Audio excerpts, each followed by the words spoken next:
नमस्कार, मैं हूं नीलू। तो आज सुबह जैसे ही लोगों की आंखें खुली, एक बुरी खबर के साथ उनके दिन की शुरुआत हुई। जी हां, आज की बड़ी खबर, दुखद खबर कि अब अजीत पवार इस दुनिया में नहीं रहे। महाराष्ट्र के डिप्टी सीएम अजीत पवार का एक प्लेन क्रैश में निधन हो गया। हम आपको बता दें कि 8:45 पर बताया जा रहा है कि वो निकले थे बारामती के लिए, लेकिन इसी दौरान लैंडिंग से पहले ही उनका प्लेन क्रैश हो गया।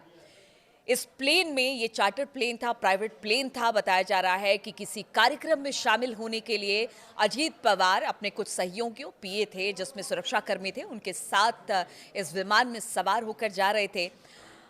देखिए, अभी इंतजार किया जा रहा है कि आखिर क्या वजह है, लेकिन कुछ खबरें सामने आ रही है जिसकी वजह से ये प्लेन क्रैश हुआ। बताया जा रहा है कि जो 5 लोग इसमें सवार थे, डीजीसीए ने इस बात की पुष्टि की है कि 5 लोग, यानी अजीत पवार के साथ 5 लोग इस प्लेन में सवार थे, जिनकी इस दुर्घटना में मौत हो गई।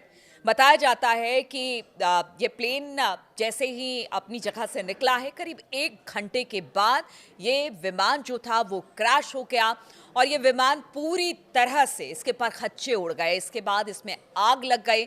शुरुआती तौर पर यह कहा गया, सबने यही सब दुआ कर रहे थे कि अजीत पवार ठीक हो, लेकिन ऐसा नहीं हुआ। एक दुखद खबर सामने आई कि अब अजीत दादा पवार हमारे बीच में नहीं है।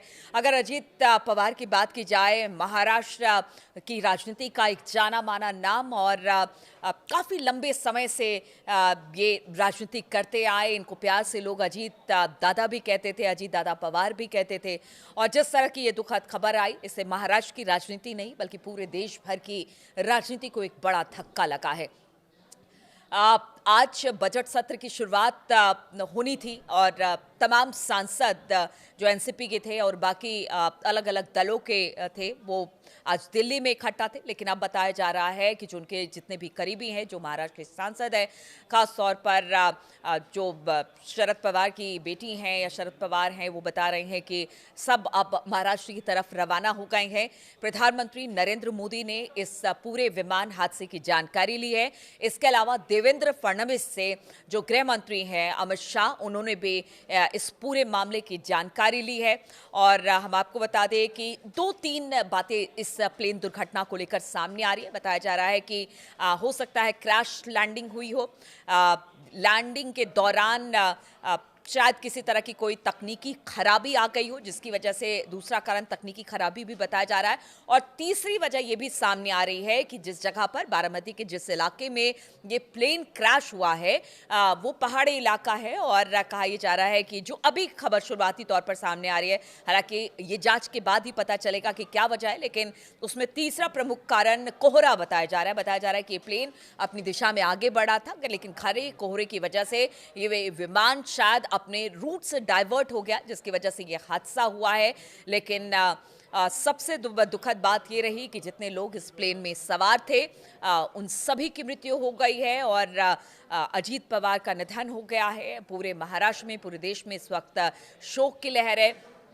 अलग अलग नेताओं ने अजीत पवार को याद किया है, उनके कामों को याद किया है और सभी ने उन्हें श्रद्धांजलि दी है। तमाम जो राजनीतिक दल के बड़े बड़े नेता हैं, सभी ने उनको श्रद्धांजलि दी है। लेकिन जो 3 प्रमुख कारण विमान हादसे के हैं, उसमें एक तो क्रैश लैंडिंग बताई जा रही है, दूसरा बताया जाएगा किसी तरह की तकनीकी दिक्कत आ गई हो, और तीसरा बताया जा रहा है कि कोहरे की वजह से हो सकता है ये विमान हादसा हो। हालांकि ये जांच का विषय है, लेकिन पीछे 2025 में हमने देखा कितने बड़े बड़े विमान हादसे हुए हैं। और एक और विमान हादसा, वो भी 2026 के शुरुआती महीने में ही, यानी कि जनवरी के महीने में ये खबर आई है, जिसमें एक बड़े व्यक्ति को, एक बड़े राजनीतिज्ञ को हमने खो दिया है, जो कि एक बड़ी दुखद घटना के तौर पर सबके सामने है।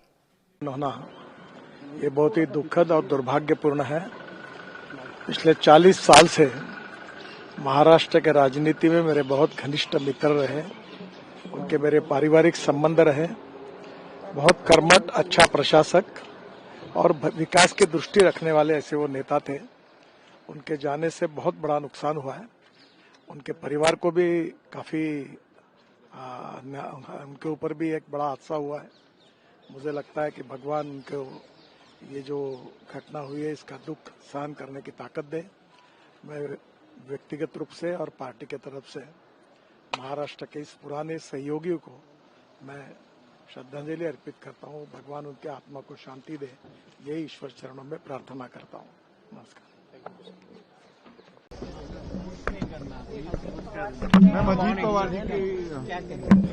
जी, बहुत ही दुखद समाचार है और समस्त पवार परिवार और जितने भी समर्थक हैं उनको हमारी तरफ से संवेदना और शोक। मैंने बात की सुप्रिया जी से भी और उनकी मिसेज से भी।